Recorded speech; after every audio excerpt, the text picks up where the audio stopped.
عمران خان کو سیکیورٹی خدشات، حفاظتی انتظامات مزید سخت۔ لاہور میں زمان پارک کے رہائش گاہ کے باہر ریت کی 10,000 بوریوں کی دیوار بنا دی گئی۔ خیبر پختونخوا سے پولیس کمانڈوز بھی پہنچ گئے۔ کلوز سرکل میں تعینات کیا جائے گا۔ خواتین رہنماؤں کی تلاشی کے لیے خواتین پولیس اہلکار تعینات، مزید کیمرے بھی نصب۔ پنجاب کابینہ کمیٹی کے اجلاس میں مارچ کی سیکیورٹی کا بھی جائزہ۔ کنٹینر پر بلٹ پروف روشنم یقینی بنانے کی ہدایت کر دی گئی۔ گجرات میں 4,000 سے زائد پولیس اہلکاروں اور سنائپرز نے ذمہ داریاں سنبھالی۔ پاکستان میں آج بھی طاقتور، قانون سے بالا تر سابق وزیر اعظم ہونے کے باوجود قاتلانہ حملے کی FIR تک نہیں کٹوا سکا۔ عمران خان کا ویڈیو لنک پر آزادی مارچ کے شرکاء سے خطاب۔ لندن میں وزیر اعظم کی نواز شریف سے ملاقات پر اعتراض۔ سزا یافتہ لیگی قائد جھوٹ بول کر باہر گئے۔ وزیر اعظم کس حیثیت میں مشورے لے رہے ہیں؟ چیئرمین PTI کا سوال۔ اتحادی حکومت پر اداروں کو کمزور کرنے کی کوشش کا الزام۔ لانگ مارچ کے شرکاء کا گجرات میں پڑاؤ۔ نواز شریف اسی سال واپس آئیں گے، نون لیگی رہنما رانا تنویر حسین کا دعویٰ۔ لیگی قائد کی وطن واپسی کے بعد عمران خان کو کسی بھی حلقے سے الیکشن لڑنے کا چیلنج۔ وفاقی وزیر تعلیم نے آرمی چیف کی تقرری آئندہ ہفتے ہونے کا اشارہ بھی دے دیا۔ Army chief general Qamar Javed Bajwa کے الوداعی دورے۔ کور ہیڈ کوارٹرز ملتان پہنچنے پر کور کمانڈر صدرن کمان لیفٹیننٹ جنرل اختر نواز سختی نے خیر مقدم کیا۔ افسران اور جوانوں سے ملاقات۔ سپہ سالار نے وطن کی خدمت میں پیشہ ورانہ قابلیت کو سراہا۔ حالات جیسے بھی ہوں جذبے اور عزم کے ساتھ قوم کی خدمت کرتے رہیں گے۔ آرمی چیف کی افسران اور جوانوں کو ہدایت۔ کینیا میں قتل صحافی ارشد شریف کے کیس میں نیا موڑ۔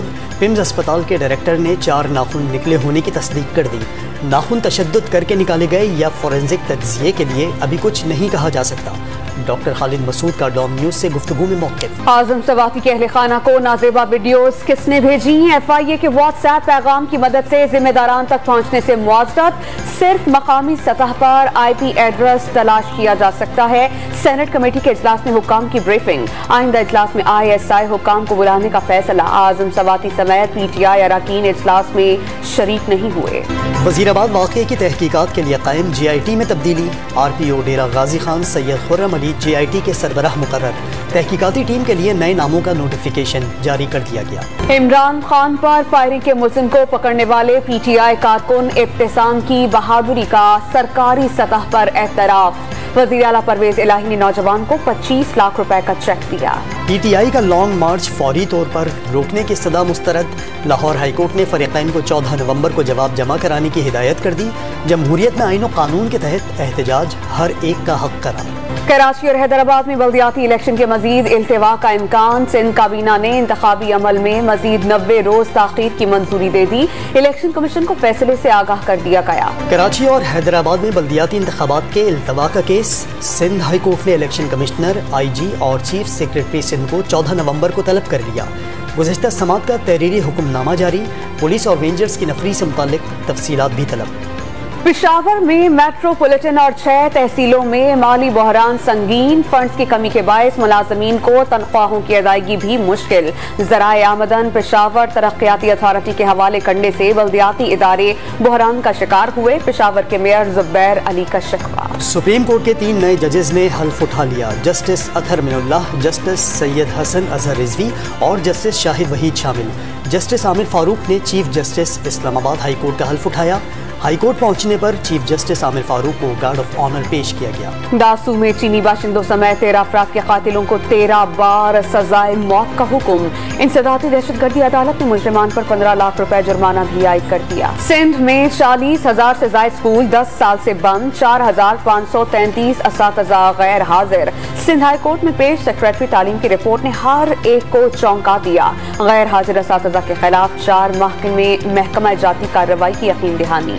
کراچی کے لیے بجلی 5 روپے 13 پیسے فی یونٹ سستی کر دی گئی۔ کمی ستمبر کی ماہانہ فیول ایڈجسٹمنٹ کی مد میں کی گئی۔ نیپرا نے نوٹیفیکیشن جاری کر دیا۔ کراچی سے سکھر تک بلٹ ٹرین چلانے کے منصوبے کا سہانا خواب۔ شرمندہ تعبیر ہوگا بھی یا نہیں؟ انفراسٹرکچر موجود ہی نہیں، ٹرین کیسے چلے گی؟ بے یقینی کا شکار شہریوں کے سوالات۔ ورلڈ بینک منصوبے میں تعاون پر آمادہ، سرمایہ کاروں کو بھی شمولیت کی ترغیب۔ سعودی ولی عہد کی آمد پر اربوں ڈالر کی سرمایہ کاری کے امکانات پر پاکستان اسٹاک ایکسچینج میں تیزی۔ 2 ہفتوں میں انڈیکس 2000 پوائنٹس بڑھ کر 43,100 کی سطح عبور کر گیا۔ چھوٹے شیئرز کے نرخ بڑھنے پر سرمایہ کاروں کا اظہار مسرت۔ بھارتی سپریم کورٹ کا سابق وزیر اعظم راجیو گاندھی قتل کے تمام ملزمان کو رہا کرنے کا حکم۔ کانگریس نے سپریم کورٹ کے حکم کو ناقابل قبول قرار دے دیا۔ بڑے مقابلے سے پہلے بڑی تیاریاں۔ T20 ورلڈ کپ کے فائنل سے پہلے قومی ٹیم کا میلبرن اسٹیڈیم میں training session. Green shirts champion بننے کا عزم لیے اتوار کو انگلینڈ کے مد مقابل ہوں گے۔ چیئرمین PCB بھی کھلاڑیوں سے ملاقات، فائنل میں رسائی پر مبارکباد دی۔ حوصلہ افزائی کے لیے عمران خان کی 1992 والی تقریب دہرا دی۔ T20 ورلڈ کپ کے پلیئر آف دی ٹورنامنٹ کے لیے ICC نے 9 پلیئرز شارٹ لسٹ کر لیے۔ پاکستان کے شاداب خان اور شاہین شاہ افریدی بھی پلیئر آف دا ٹورنامنٹ کے امیدوار۔ انگلینڈ کے 3، بھارت کے 2، سری لنکا اور زمبابوے کے بھی ایک پلیئر کو شارٹ لسٹ کیا گیا ہے۔ پاکستان اور انگلینڈ کے درمیان T20 ورلڈ کپ کے فائنل کے لیے میچ آفیشلز کا اعلان کر دیا گیا۔ میریس ایرمس اور کمار دھرما سینا آن فیلڈ امپائرز ہوں گے۔ ٹی وی امپائر کی ذمہ داریاں کرس گیفنی کے سپرد۔ رنجن مدوگالی میچ ریفری کی خدمات انجام دیں گے۔ قومی کرکٹ ٹیم کے کپتان بابر اعظم پاکستان سپر لیگ کے 8ویں سیزن کے لیے پشاور زلمی سے منسلک ہو گئے۔ پشاور زلمی نے تصدیق کر دی۔ چیئرمین جاوید آفریدی کا بابر اعظم کے لیے خوش آمدید کا پیغام۔